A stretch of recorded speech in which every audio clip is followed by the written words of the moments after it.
Hello दोस्तों, स्वागत है आप सभी लोगों का अपने इस चैनल पर। उम्मीद करता हूँ आप लोग अच्छे होंगे अपने परिवार के साथ। दोस्तों, अभी हमारे देश में किसान भाइयों ने एक आंदोलन शुरू किए हैं और किसान भाइयों की कुछ मांग है। तो आज उन मांगों को हम जानेंगे। किसान भाई कौन कौन सी मांग रहे हैं भारत सरकार से, और भारत सरकार उन मांगों को क्यों नहीं पूरा कर पा रही है। और उनमें से एक सबसे बड़ी मांग है एमएसपी को लेकर। तो हमारे देश के बहुत सारे ऐसे किसान भाई हैं जो एमएसपी के विषय में या एमएसपी को जानते ही नहीं हैं। तो आज पूरी जानकारी इस वीडियो के माध्यम से मैं आपको दे रहा हूं। तो वीडियो में बने रहिए, वीडियो पूरा देखिए। शुरू करते हैं वीडियो। दोस्तों, जैसा कि आप देख रहे हैं, ये हमारे देश के किसान भाई हैं। हमारे देश के किसान भाइयों में अगर मैं बात करूं तो सबसे ज़्यादा अगर संपन्न कहीं के किसान हैं तो दो राज्यों के हैं।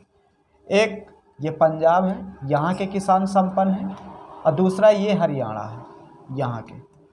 अब पंजाब और हरियाणा में जनसंख्या कम है और खेती बहुत अच्छी है, जलोढ़ मिट्टी है इस क्षेत्र में, और दोआब का क्षेत्र है। तो जिसके चलते यहाँ पर जनसंख्या कम होने के कारण लोगों के पास ज़मीन काफ़ी मात्रा में है। और यही कारण है कि यहाँ के जो किसान भाई हैं पंजाब और हरियाणा के विशेषकर, और हमारे ये जो पश्चिमी उत्तर प्रदेश है इस साइड के जितने भी किसान भाई हैं वो अपनी जो भी फसल है वो एमएसपी पर बेचने का प्रयास करते हैं। अब ये एमएसपी क्या है, पहले इसे जान लेते हैं। देखिए, एमएसपी का मतलब ये होता है कि मिनिमम सपोर्ट प्राइस। अब मिनिमम सपोर्ट प्राइस का मतलब ये होता है न्यूनतम समर्थक मूल्य। ये भारत सरकार निर्धारित करती है दो फसलों पर, एक रबी की फसल पर और दूसरी खरीफ की फसल पर। तो आप छोटी क्लासों में पढ़े होंगे, क्योंकि सब लोग कक्षा 8 तक तो पढ़ते ही हैं। तो आप जब कक्षा 8 तक पढ़े होंगे कि रबी की फसलें और खरीफ की फसलें, जायद की फसलें, तो आपको पता चल रहा होगा कि कौन कौन होती हैं।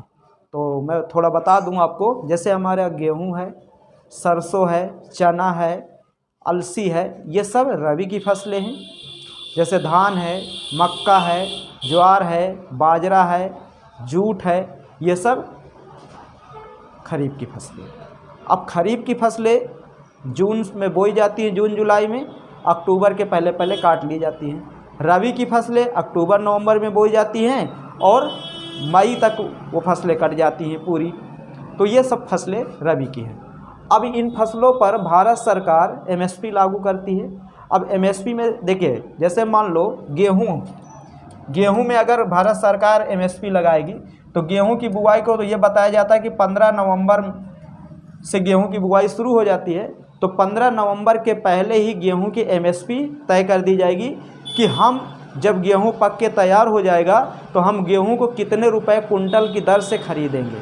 तो ये तय भारत सरकार करती है कि जैसे मान लो अभी वर्तमान में गेहूं 25 रुपये कुंटल है, तो 25 रुपये कुंटल अगर गेहूं है बाज़ार में, तो बाज़ार में जो गेहूं है तो उसका रेट कौन तय किया? भारत सरकार ने तो तय किया, और जिससे किसानों को ज़्यादा से ज़्यादा लाभ हो सके। अब पूरी कहानी आगे की फिर देखते हैं। तो एमएसपी आप समझ गए होंगे। एमएसपी भारत सरकार लागू करती है किसानों के ऊपर, और किसान की अगर फसल कमज़ोर भी हो रही है, अगर वो एमएसपी में बेच रहा है एमएसपी के थ्रू, तो उसको अच्छी खासी रकम मिल सकती है। लेकिन एमएसपी पर बेचेगा कौन? देखिए, जिसके पास ज़्यादा ज़मीन होगी वही एमएसपी पर फसल बेचेगा अपनी। जिसके पास कम ज़मीन होगी वह एमएसपी पर बहुत कम बेचेगा, क्योंकि एमएसपी पर तुरंत पैसा नहीं मिलता। सरकार खरीदेगी लेकिन आपको लेट लपेट पैसा देगी। लेकिन जो छोटे काश्तकार होते हैं, जिनके पास बीघा, 2 बीघा, 3 बीघा खेत होते हैं, वो क्या करते हैं, बाज़ार में अपना गेहूं बेच देते हैं, क्योंकि उनको पैसे की ज़रूरत होती है। और बाज़ार एमएसपी से सस्ते दामों में ले लेता है, और हम लोगों को ये बात पता नहीं चलती कि एमएसपी कितनी है और बाज़ार का रेट कितना है, और हम लोग बाज़ार में बेच देते हैं। लेकिन कानून ये भी है, रूल ये भी है कि अगर एमएसपी सरकार ने तय की है कि 25 रुपये कुंटल की दर से गेहूं बिकेगा, आप चाहे बाज़ार में बेचिए और चाहे आप सरकार को दीजिए। तो बाज़ार अगर एमएसपी का रूल मान रहा है तो ठीक है, और नहीं तो आप बाज़ार के खिलाफ़ कार्रवाई भी कर सकते हैं। लेकिन लोग इस बात पर कोई नहीं ध्यान देता और बाज़ार अगर कह दिया है कि सरकारी रेट 25 रुपये कुंटल है, हम 22 रुपये कुंटल लेंगे, तो भी किसान छोटा दे देता उसे, क्योंकि वो कहता कौन इन झमेलों में पड़े। लेकिन जितने भी ये राज्य हैं इधर के हमारे, पंजाब, हरियाणा, पश्चिमी उत्तर प्रदेश, राजस्थान हो गया, इधर के लोगों के पास ज़मीनें बहुत ज़्यादा हैं, जिससे ये बाज़ार पर अपना गेहूँ बहुत कम बेचते हैं, अपना धान बहुत कम बेचते हैं। ये सारा का सारा जो इनका अनाज है वो MSP पर ही बेचते हैं। और यही कारण है कि अगर सरकार MSP घटाएगी या MSP को पीछे करेगी या MSP कभी बंद करना चाहेगी, तो ये लोग आंदोलन करने लगते हैं, क्योंकि इनको उससे फ़ायदा होता है।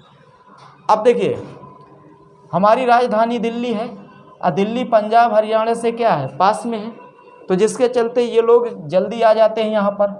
और अगर मान लो तमिलनाडु का कोई किसान है, वो सोचे कि मैं जाके दिल्ली में धरना दूंगा, तो तमिलनाडु का किसान नहीं धर पाएगा धरना, क्योंकि पहले तो दिल्ली से तमिलनाडु की दूरी भी बहुत ज़्यादा है, फिर कितने दिन का राशन पानी लेके वहाँ जाएंगे। और वो लोगों को तो ठीक है, 4 लोग हैं एक घर में, एक लोग आके अपना धरना में बेचारा बैठा है, 3 लोग अपना राशन पानी का ला रहे हैं, ढो रहे हैं, खा पी रहे हैं, कोई दिक्कत नहीं। तो इधर वाले किसानों को कोई दिक्कत नहीं, इधर वाले किसान भाई नहीं वहाँ पहुँच सकते। और यही कारण है कि दिल्ली में जो भी क्षेत्र है या हरियाणा का जो भी क्षेत्र है, चाहे वो शंभू बॉर्डर हो चाहे जो हो, तो वहाँ पर आपको सबसे ज़्यादा पंजाब और हरियाणा के किसान भाई ही दिखाई देंगे। अब देखो MSP आप समझ गए।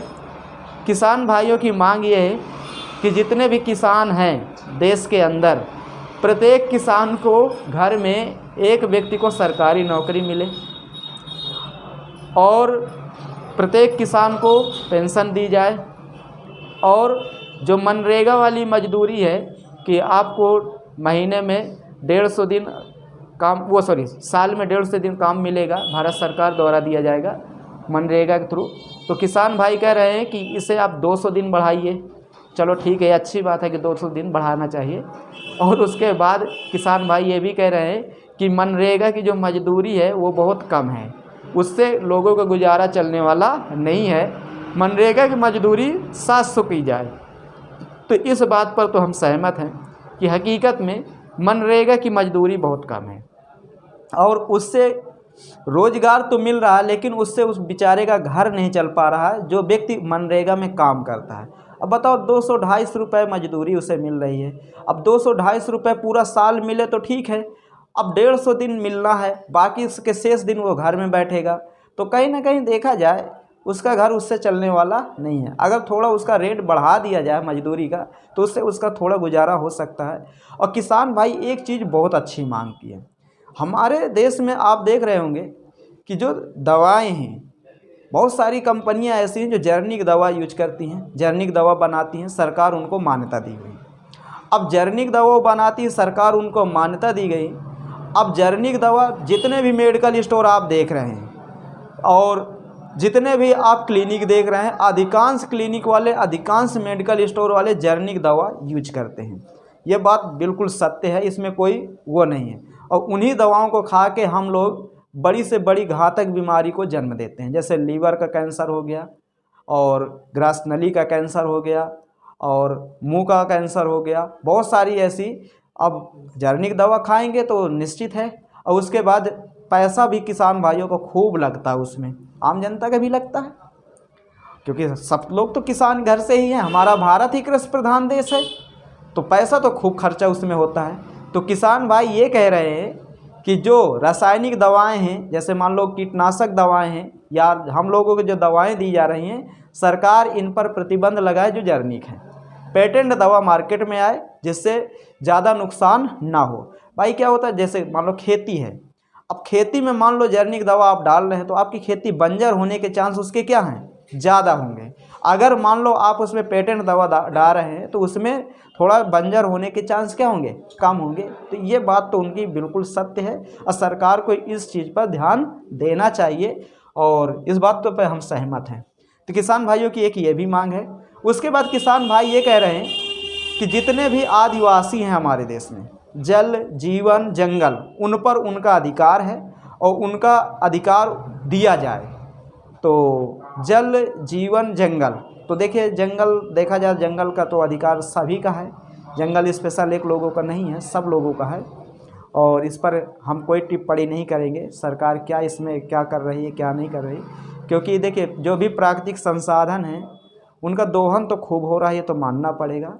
लेकिन अगर उन संसाधनों का दोहन नहीं किया जाएगा तो आगे चल के फिर हम लोगों को जो भौतिक वस्तुएं मतलब रासायनिक वस्तुएं या भौतिक वस्तुएं जितनी भी वो चीज़ें हम लोग यूज कर रहे हैं डेली बेस पर, तो वो चीज़ भी हमें नहीं मिल पाएगी। तो ये चीज़ पर हम टिप्पणी ज़्यादा नहीं करेंगे, लेकिन हाँ ये है कि वो सरकार का मामला है, ठीक है। तो जल जीवन जंगल आदिवासी जो जनजाति उनको देना चाहिए कि नहीं देना चाहिए, क्या है लिए हैं कि नहीं लिए, वो सरकार का मैटर, हमसे कोई लेना नहीं। हाँ अब देखिए जैसे किसान भाई कितने बड़े मौज से पड़े हैं, है ना।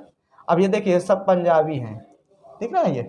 ये रेल की पटरी जाम कर दी है, ये आप ये अलग अलग तस्वीर देख रहे हैं। अब रेल की पटरी में क्यों प्लेटें हैं, ये भी देखिए रेलवे सरकार की संपदा है, ठीक। क्या रेलवे सरकार भर की है, हमारी भी है, सबकी संपदा है, ऐसा नहीं है, सार्वजनिक है। और जो भी चीज़ सार्वजनिक होगी वो सबकी होगी, ये स्पेशल एक लोग की नहीं होती। अब रेलवे इसलिए जाम किए क्योंकि इनको पता है कि रेल विभाग अगर बंद हो जाएगा तो देश बंद होने के ज़्यादा चांस होंगे, तो चलो इसी को घेरते हैं। अब जब तक कोई अधिकारी आएगा नहीं तब तक ये उठेंगे नहीं। कुछ इनकी मांगे हैं, जब वो मांगे मान जाएंगे तो ये अपना आंदोलन वापस ले लेंगे।